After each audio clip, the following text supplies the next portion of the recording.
En avant toutes, oui, en avant toutes. Nous voici arrivés au dimanche où nous allumons la première des 4 bougies qui nous conduiront vers la lumière de Noël.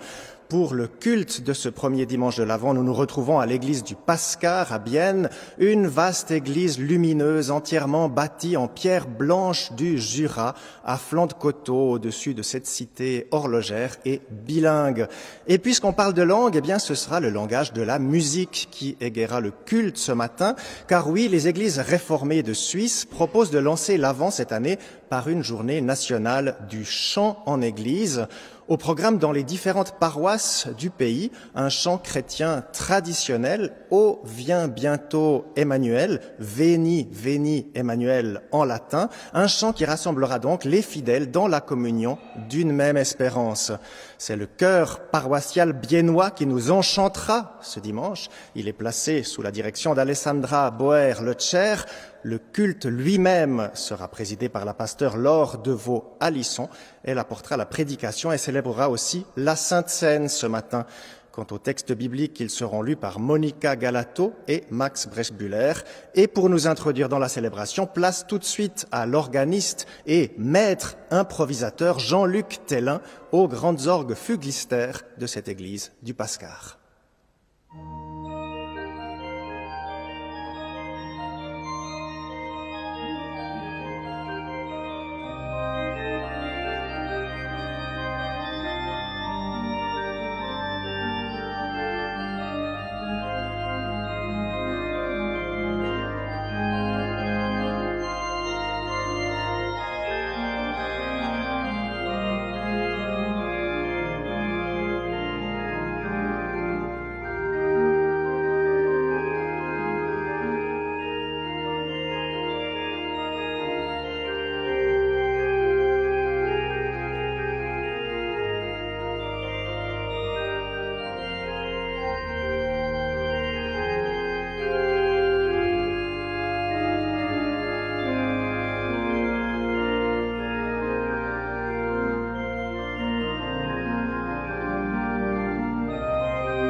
Je vous ai aimé, murmure l'Éternel, du premier éclat de l'aube au dernier soupir du couchant.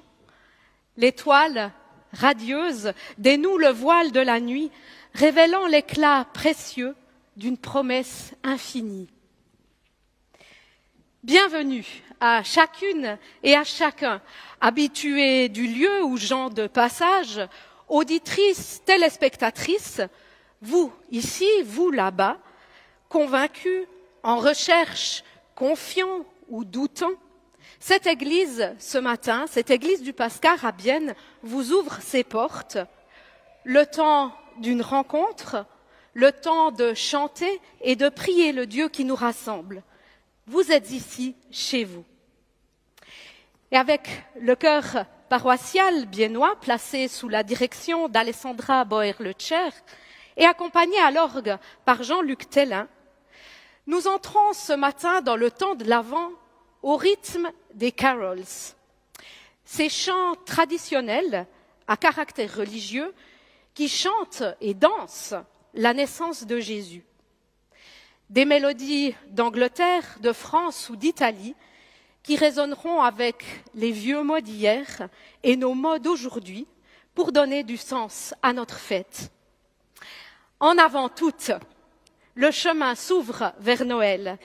La nuit de l'hiver n'entame pas notre joie et à tous les passants de décembre, à celles qui ont oublié le sens de la fête, à ceux qui ont perdu le sens de la vie, nous voulons réchauffer les cœurs, redire l'espérance au milieu de l'humanité et nous aussi murmurer l'amour. Prions.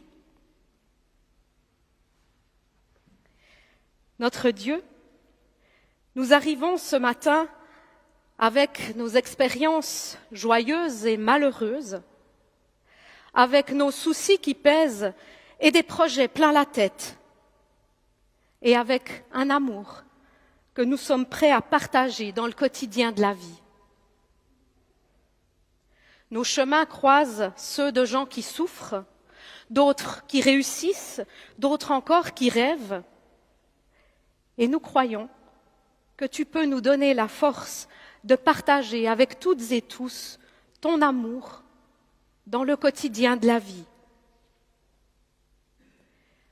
À l'image de ce que ton Fils a vécu, tu nous invites à nous rassembler autour d'une table, un lieu de convivialité, un appel à nous rapprocher les uns les unes des autres dans le quotidien de la vie. Ton amour nous fait passer de la nuit au jour. Amen. Et nous poursuivons notre prière par le chant avec les paroles du prophète Ésaïe, prophète de l'exil. Ô viens bientôt, Emmanuel, délivrer ton Israël. Viens délivrer ces hommes, ces femmes qui se réclament de toi. Viens partager notre histoire pour y briser toutes nos entraves humaines. Nous chantons les 4 strophes du cantique 31-01. Numéro 3101 dans le recueil Alléluia et dans Psaumes et Cantiques, c'est le 253.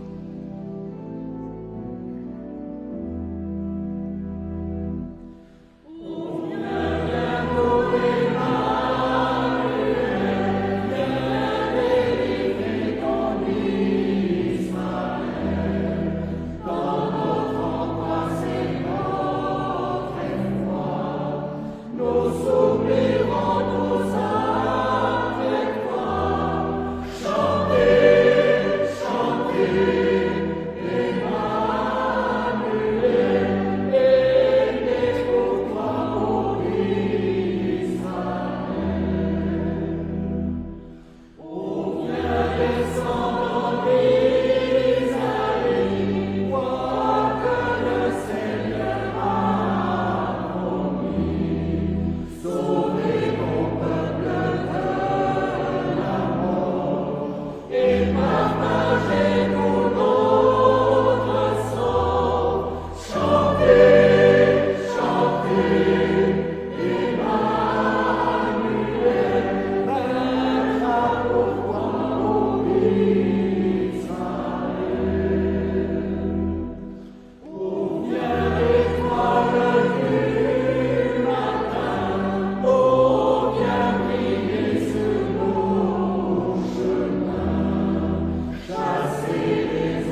Je vous invite à prier. Notre Dieu, que ton esprit éclaire nos intelligences, afin que nos mots humains, écrits dans la Bible, prêchés ou échangés, deviennent ta parole. En ce temps de l'Avent, où nous nous préparons à te rencontrer, rappelle-nous que ta parole ouvre à la surprise de l'autre. Suscite en nous l'envie et la curiosité, et ressuscite en nous la vie. Amen. La première lecture d'aujourd'hui se trouve dans la lettre de Paul aux Romains, au chapitre 13, les versets 11 à 14. Vous savez en quel temps nous sommes. L'heure est venue de vous réveiller de votre sommeil. En effet, le salut est plus proche de nous maintenant qu'au moment où nous avons cru. La nuit est avancée, le jour approche. Rejetons donc les œuvres des ténèbres, revêtons les armes de lumière. Conduisons-nous convenablement, comme en plein jour. Pas de ripaille ni de beuverie, pas de coucherie ni de débauche, pas de querelle ni de jalousie. Mais revêtez le Seigneur Jésus-Christ et ne vous abandonnez plus aux préoccupations de la chair pour en satisfaire les convoitises.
Nous lisons dans l'évangile de Luc, au chapitre 21, les versets 25 à 36.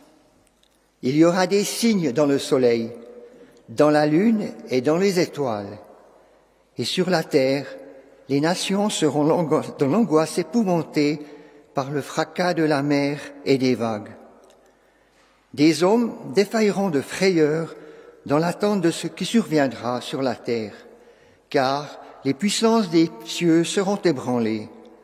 Alors, ils verront le Fils de l'homme venir sur une nuée avec beaucoup de puissance et de gloire. Quand ces événements commenceront à se produire, redressez-vous, relevez la tête, car votre délivrance est proche. Puis, Jésus leur dit cette parabole. Voyez le figuier et tous les autres arbres. Quand vous voyez leurs feuilles commencer à pousser, vous savez que l'été est proche. Dès qu'ils bourgeonnent, vous savez de vous-même que déjà l'été est proche. De même, quand vous verrez ces choses arriver, sachez que le royaume de Dieu est proche. Je vous le dis, en vérité, cette génération ne passera pas avant que tout cela n'arrive. Le ciel et la terre passeront, mais mes paroles ne passeront pas. Prenez garde à vous-même, de peur que vos cœurs ne tombent dans l'abus, dans l'ivrognerie et les soucis de la vie, et que ce jour ne fonde sur vous à l'improviste comme un piège, car il s'abattra sur tous les habitants de la terre. Soyez vigilants tout le temps, priez, afin d'avoir la force de surmonter tous ces événements à venir et de vous présenter debout devant le Fils de l'homme.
Réveillez-vous, revêtez les armes de lumière, prenez garde, ne tombez pas dans l'abus, soyez vigilants tout le temps, nous ordonnent les textes bibliques. Ô Dieu béat, tu descends des étoiles, ô divin enfant, ô adorable bambin, ne pleure plus, je n'aime que toi, nous susurrent les carols. Mais debout, relevez la tête. Et alors, la douce Marie pencha humblement la tête. Pas de ripaille, pas de beuverie, mais courons quand même tous à la fête. Bienvenue dans le temps de l'Avent, mesdames et messieurs. À la fois un temps d'action et un temps de contemplation. D'action, oui, parce que c'est bientôt Noël. Il y a les cadeaux à acheter, la dinde à commander, le t-shirt saumon fluo à trouver pour le spectacle de l'école, et puis quand même déjà réserver les vacances d'été si on ne veut pas passer à côté des bons plans promo. Et puis, il y a les mandarines, les odeurs de cannelle, la neige qui a fait son apparition, et avec tout ça, l'envie de coucouner, de se blottir sous une couverture toute douce au coin du feu, en sirotant un bon thé à la lueur de la bougie. Oui, mais quand même, il ne faudrait pas oublier de faire quand même vite un petit coup de ménage, histoire que la maison soit en ordre. On ne sait jamais, il se pourrait qu'un invité nous surprenne par sa venue. Bienvenue dans le temps de l'Avent. Une période dans laquelle nous sommes tiraillés à la fois par un sentiment d'urgence face à tout ce qu'il y a encore à faire avant la fin de l'année et par l'envie ou le besoin tout de saison de ralentir la cadence et de respirer. Et ce qui est vrai pour l'estimable banalité de nos vies domestiques l'est aussi pour les grandes questions de la vie. L'inquiétude profonde face à ce qui se passe dans le monde ou face aux soucis qui nous touchent tout personnellement, cela est notre réalité, tout comme l'est en même temps la joie à la perspective de fêter bientôt Noël. Le temps de notre actualité est rude et nous sommes écœurés de lire jour après jour les horreurs de la guerre, inquiètes même lorsque nous entendons parler de cessez-le-feu, tellement on sait qu'ils sont fragiles. Nous sommes démunis face aux montées des extrémismes de toutes sortes et interpellés par les replis identitaires. Et puis il y a ces deuils, il y a la maladie qui nous touche en plein cœur. Et voici que grandit en nous un sentiment d'impuissance devant l'assourdissant vacarme de la souffrance de nos semblables. Et pourtant, demain, c'est Noël. Impatients, nous nous en réjouissons. Mais n'est-ce alors pas indécent de rire ici alors que là-bas on pleure? Nos désarrois et nos dilemmes ne sont malheureusement notre réalité pas que dans le temps de l'Avent, mais tout le reste de l'année aussi. Mais pourquoi en parler spécialement aujourd'hui, me direz-vous? Eh bien parce que le début d'une nouvelle année liturgique me semble le bon moment pour mettre en perspective ces tensions qui nous habitent. Dans notre tradition, le temps de l'Avent est un temps particulier de préparation et d'attente à une venue toute spéciale. Les textes bibliques du jour insistent sur l'imminence de ce qui va arriver et multiplient les exhortations à nous préparer urgemment au retour du Christ. Et le cœur, quant à lui, chante la joie et la tendresse de l'accueil d'un bébé à Noël. Et le temps de l'Avent signe la croisée de ces deux réalités, l'appel à agir ici et maintenant et l'attente confiante et reconnaissante. Un moment bien particulier donc. Et pour Paul, comme pour Luc d'ailleurs, ce temps est un moment charnière entre la venue de Jésus, sa naissance et sa vie, et son retour glorieux.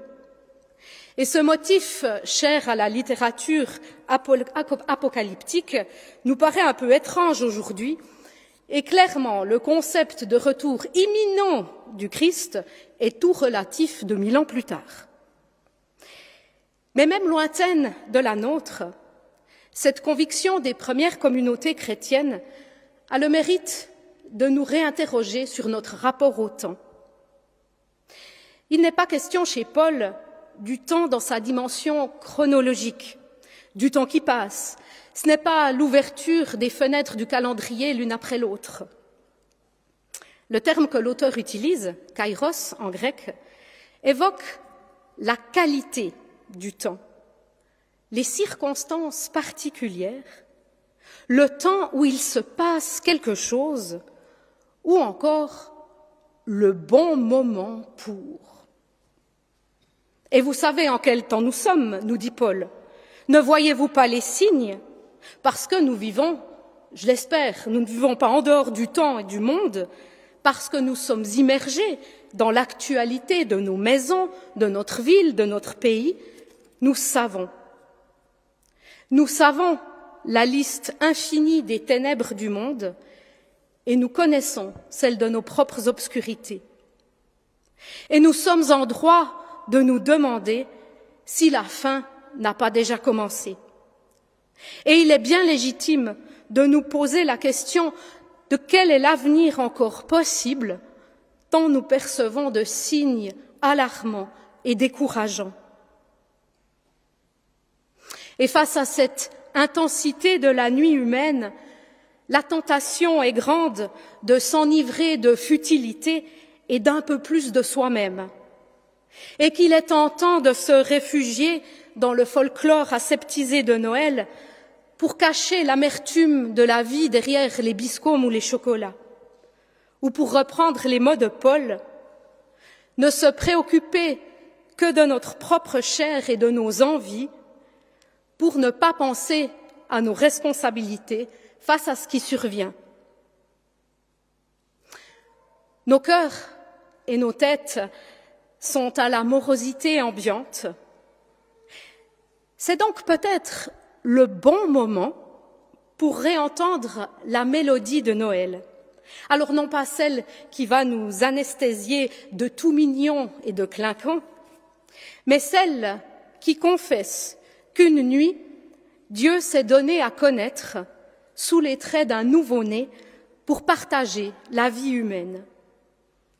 L'histoire de l'amour absolu qui m'est offert gratuitement, peu importe l'épaisseur de mes propres ténèbres. Et l'écoute sincère et honnête de cette bonne nouvelle fait naître en nous l'intuition que ce que nous avions pris alors pour les signes d'une inéluctable fin pourrait bien en fait être l'annonce des conséquences de nos actions ou de nos désengagements pour le monde. Ce que nous avions pris pour les signes d'une fin deviennent la promesse d'un début, d'une ouverture, à une condition, à la condition que nous nous y engagions, que nous fassions notre part. Parce que oui, nous avons tout pouvoir humain de mettre en lumière les signes qui disent de nouveaux possibles. Et l'urgence de notre responsabilité à agir pour le bien de nos semblables naît justement de cette proximité avec le Dieu que nous confessons. Il n'y a pas de temps à perdre, nous ne serons pas chrétiens demain. Nous avons une voix, nous avons la liberté ici d'exprimer nos opinions, protestantes, protestants nous sommes. Alors, bien sûr, quand je commence à dresser la liste de tous les combats à mener et de toutes les causes que je pourrais soutenir, j'en ai le vertige. Appréhender la nuit du monde dans son entier est anxiogène et paralysant. Mais grignoter, petit bout par petit bout, les ténèbres, commencer par ce qui est à notre portée, voilà qui me semble à la fois ambitieux et réaliste. Ambitieux, car il ne s'agit ni plus ni moins que de changer le monde, et réaliste, parce que nous en avons les moyens et les capacités. Il y a parmi nous des militantes, des travailleurs de l'ombre, des contestataires. Il y a des pacifistes, des solidaires, des révolutionnaires. Il y a des humanistes et des humanitaires, des penseurs, des altruistes, des écologistes, des engagés pour les grandes causes là-bas et des personnes présentes pour leurs voisins ici.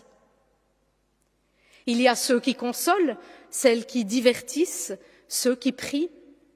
Il y a des pédagogues, des visionnaires, des prophètes, des réformatrices. Il y a des optimistes et des résilients, des enthousiastes, des modérés, des créatives, des curieuses, des dévouées. Alors, en avant toutes, allons-nous trouver comment rejeter les œuvres des ténèbres et revêtir ces armes de lumière? Ou pour poser la question avec les mots d'auteurs contemporains, de l'ombre ou de la lumière, lequel des deux nous éclaire? Le choix nous appartient. Mais moi, aujourd'hui, en ce premier dimanche de l'Avent, j'ai envie de vous dire, mais oui, en avant toutes, osons choisir la lumière courageusement et devenons par nos présences et nos actions les signes d'un demain possible et déjà en train d'advenir.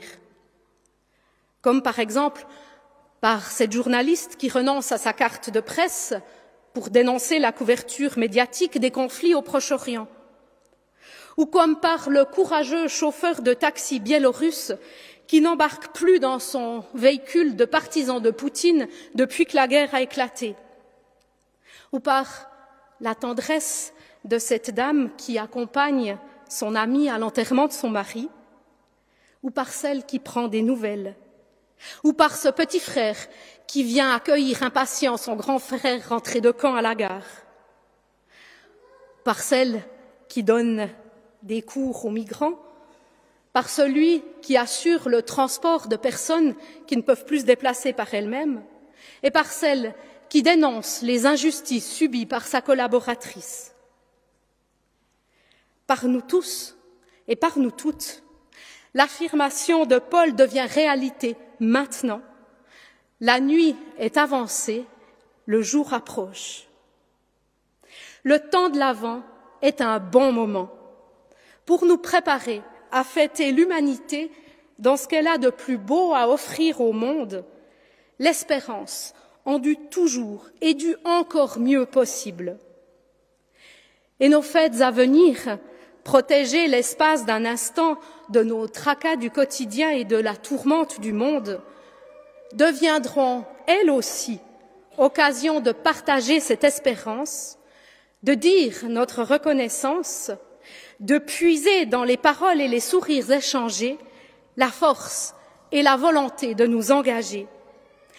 Alors en avant toutes, c'est le moment de nous mettre debout face à la vie qui vient, de l'accueillir et de nous y investir. Réveillons-nous à nos semblables, le salut est plus proche de nous qu'au moment où nous avons cru, le Fils de l'homme est là, dans nos engagements et dans nos fêtes. Amen.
Pour le monde et pour moi, j'ai confiance en Jésus de Nazareth.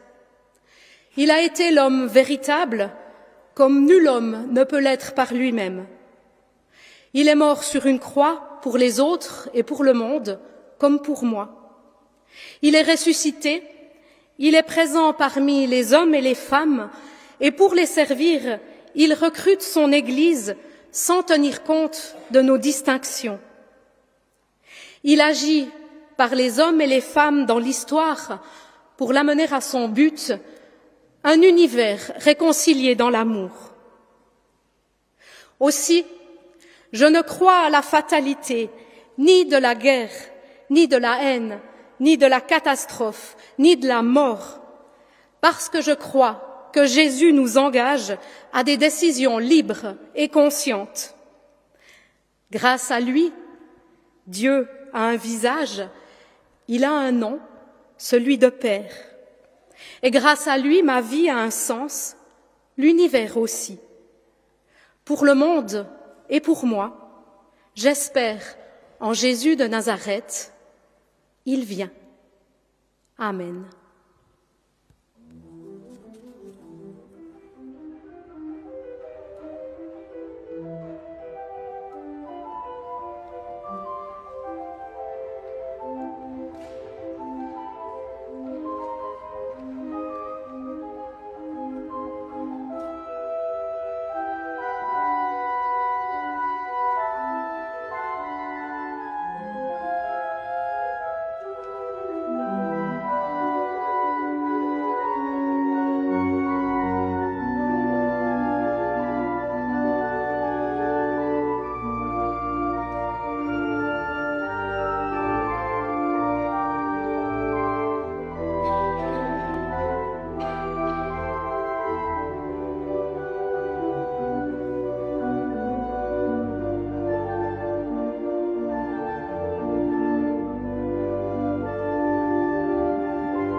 Ouverts aux autres, ouverts sur le monde, nous intercédons auprès de Dieu.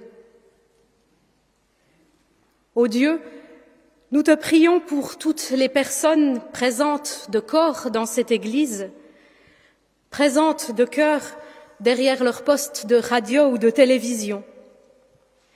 Permets que ce culte ne nous suffise pas, mais que nous soyons obligés d'aller puiser dans le quotidien de nos vies, puiser ta grâce auprès des autres humains, manifestation de ta présence divine dans le monde.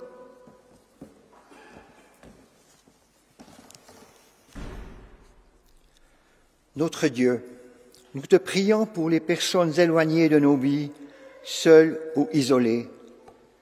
Mets dans nos cœurs et nos bouches la parole qui relève et sauve, les mots risqués qui ouvrent à un commencement nouveau. Revêt-nous des armes de lumière afin que nous puissions combattre le deuil et l'oppression du manque, la solitude, la dépression, le manque d'avenir et d'horizon. Notre Dieu, nous te prions pour l'Église et sa présence dans le monde. Permets à ton Église de reprendre sa vie en défendant partout où ta parole de grâce peut retenir. Les êtres sans parole, les innocents sans voix. Ouvre ton Église au débat et à l'amour actif de l'autre. Que sa prière ne soit pas un prétexte à l'inaction, mais une foi qui peut se taire, une foi qui l'engage. Inscrit au plus profond de nous le respect pour tous les êtres humains et garde vivant en nous le sentiment de leur dignité. Ô Dieu, nous te prions pour le monde, ses malheurs et ses bonheurs, et quand l'actualité nous donne les larmes aux yeux et nous serre le cœur, rappelle-nous que de là où nous sommes, avec ce que nous sommes, nous avons toutes et tous le pouvoir d'agir pour nos frères et sœurs en humanité, et ainsi témoigner de notre espérance en la vie plus forte que la mort. Et ainsi, au cœur des peuples déchirés, grandira la lueur d'un horizon nouveau, une fenêtre ouverte sur le jour comme une trouée d'amour. Amen.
Quelle est cette odeur agréable qui emplit ce moment, plus douce que les fleurs du printemps? Et quelle est cette éclatante lumière qui perce nos cœurs, surpassant l'éclat du jour? C'est le parfum et l'éclat de la grâce qui prend corps à cette table, dans des éléments aussi simples qu'un morceau de pain, qu'une gorgée de vin, joie du ciel sur la terre. Voici comment la Bible raconte ce repas que Jésus a partagé avec ses amis la veille de la crucifixion.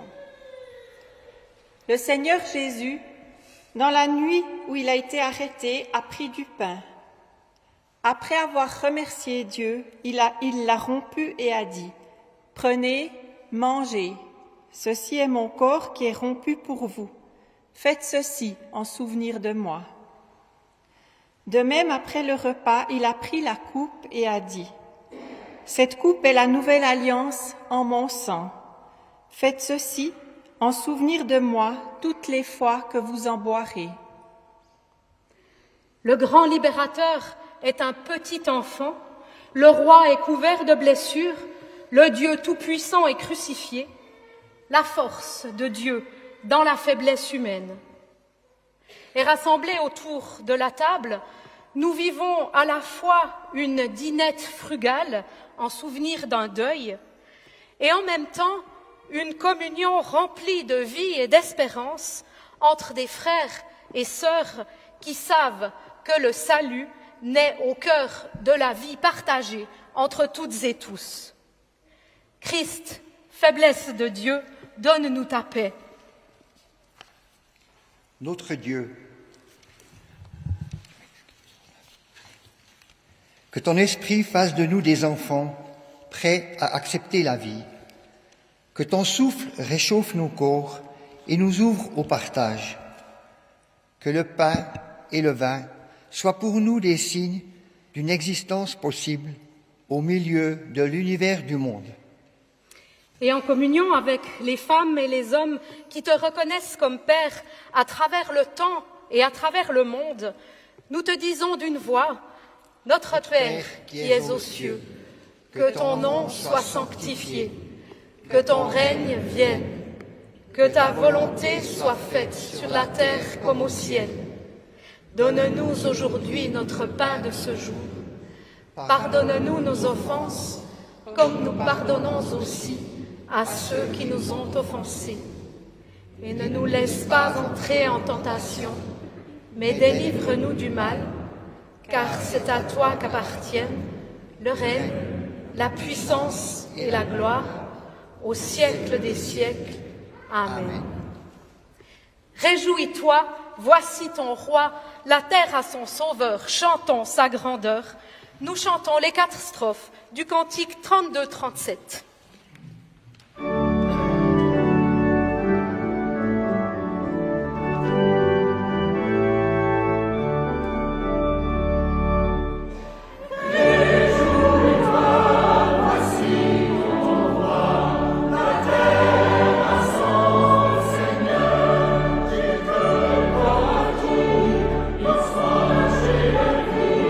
Le ciel, la terre,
la communauté rassemblée ici à Bienne va poursuivre ce moment de fête qu'est la Sainte Seine, nous espérons que chez vous aussi, vous avez pu goûter avec nous un peu de la joie de ce moment passé ensemble.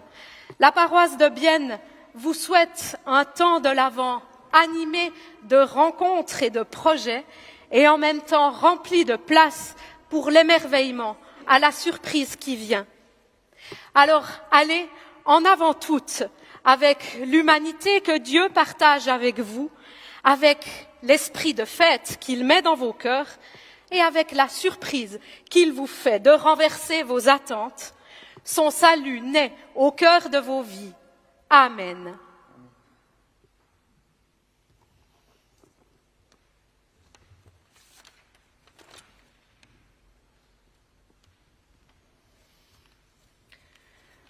Ce pain partagé est un signe de notre Dieu qui partage sa vie entre ses enfants.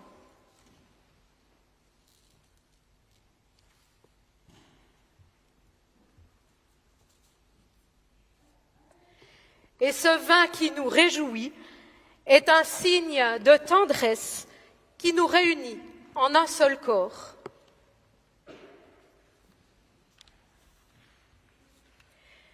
Jésus a été exclu du monde par les bons croyants et les bien-pensants, mais personne ne peut être exclu du repas qu'il offre à cette table. Courons à la fête, la table est prête et mise. Hâtez vos pas, le pain est partage et bonté. Oublions nos maux passés, la coupe est pleine de joie promise. À cette table, nous sommes toutes et tous conviés, sans distinction, sans jugement, tels que nous sommes. Chacune et chacun, où qu'il en soit dans sa vie, dans sa foi ou dans ses doutes, est invité à partager ce repas. C'est avec la plus grande liberté que nous pouvons accepter l'invitation que Dieu nous adresse. Venez tous, venez toutes, car tout est prêt.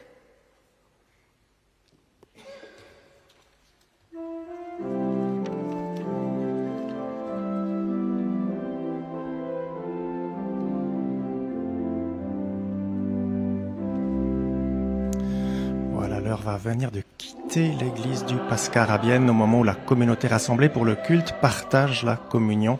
La célébration a été présidée ce matin par la pasteure Laure Devaux-Alisson.